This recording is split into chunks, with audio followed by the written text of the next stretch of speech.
Ireland has some interesting mythological creatures. Most, of course, unfortunately, I won't be talking about on this channel because this is a channel about werewolves.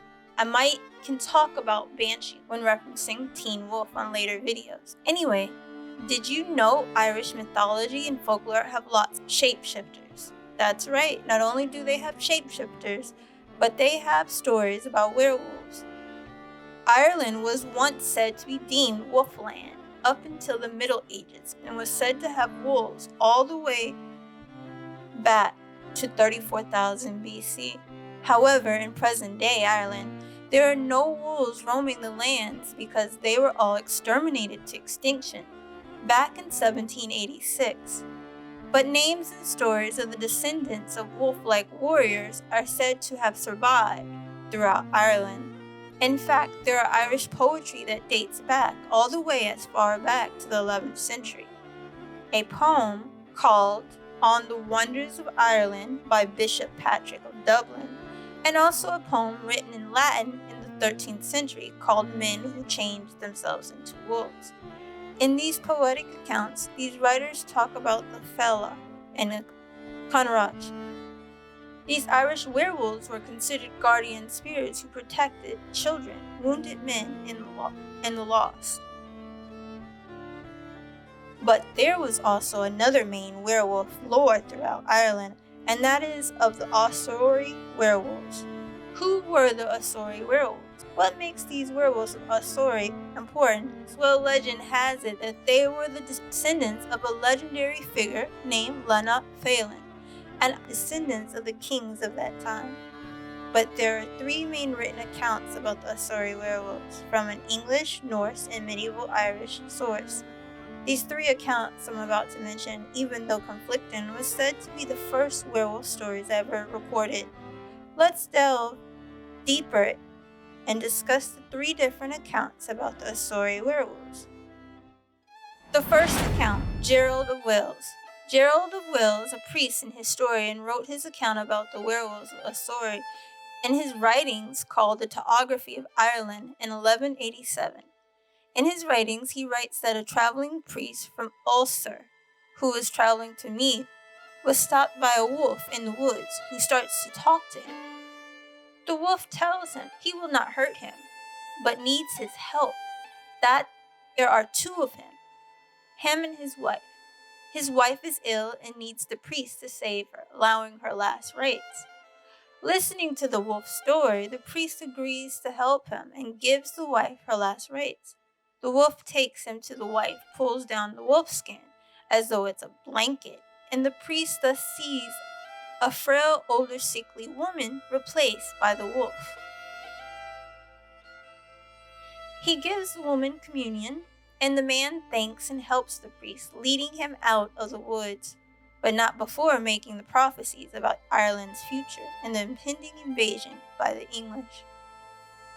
Now, this story Gerald had only heard from a bishop clerk that knew the priest, who upon completing the journey through Ireland went to the Pope with the story about Ossory werewolves that he encountered. No matter if this was true or not, one thing I didn't mention that the werewolf told the priest was that they were cursed to be wolves every 7 years, generation after generation, by a Saint Natalis. Why were they cursed to be werewolves? And who was Saint Natalis? This leads me into the second account about the werewolves of Ossary. Second account, the Norse King's Mirror. The second account that existed in the 13th century from Norway, translated from Old Norse, tells of this Irish lore about the Ossory werewolf.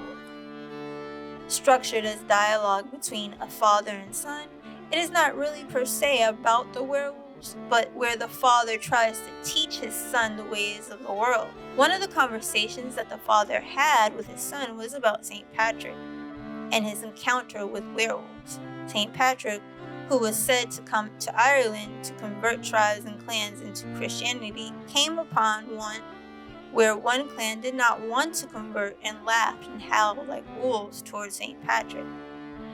And so it is said that St. Patrick thus cursed them through prayer, and the clan and their descendants were thus cursed to become werewolves every 7 years. The father telling the account was probably familiar with the fact that the wolves were usually once commonly associated with kings and warriors, though whether or not he knew about the legends of Irish werewolves within medieval Irish society and social structure is impossible to tell. However, if they were cursed as werewolves because they were pagan and did not want to convert to Christianity, the accounts about the werewolves are conflicting accounts, since even though the second account about the werewolves of Ossary was from a text of the year 1250, which didn't mention Ossary itself, whereas the first account was from the Topography of Ireland text in 1187. So we must assume, since St. Nicholas, who was a monk and priest, must have cursed the clans of Ossary to be werewolves. However, this is also conflicting at best because St. Patrick lived around the 400s, whereas St. Natalis lived around the 500s. Which account was the true account? Did St. Patrick curse the clans of Ossary and turn them into werewolves? Or were they already the descendants of werewolves? Let's delve deeper and look into the third account. Third account, medieval Irish text, Coir Anmann. The third account, which came from the medieval Irish text Coir Anmann, or Fitness of Names, which could have been transcribed and existed during the same period as the King's Mirror from the Norwegian account, tells of the legendary Laignech Fáelad, who existed in the 6th century, and whose brother, the 8th king of Ulmain, named Faoladh was the ancestor of Ossory kings until the arrival of the Normans.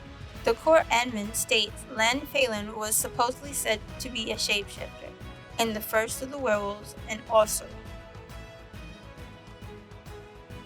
With this being said, we can thus assume that the King's Mirror, the Norwegian text, is perhaps related to both this account and the earlier account. However, the Norwegian author, knowing exactly what happened, might have changed or omitted parts of the account in retelling due to Norwegian readers' unfamiliarity with Irish geography at the time. Also, the author probably used St. Patrick rather than St. Natalis due to the popularity of St. Patrick, who was more well known than the local St. Natalis within the region.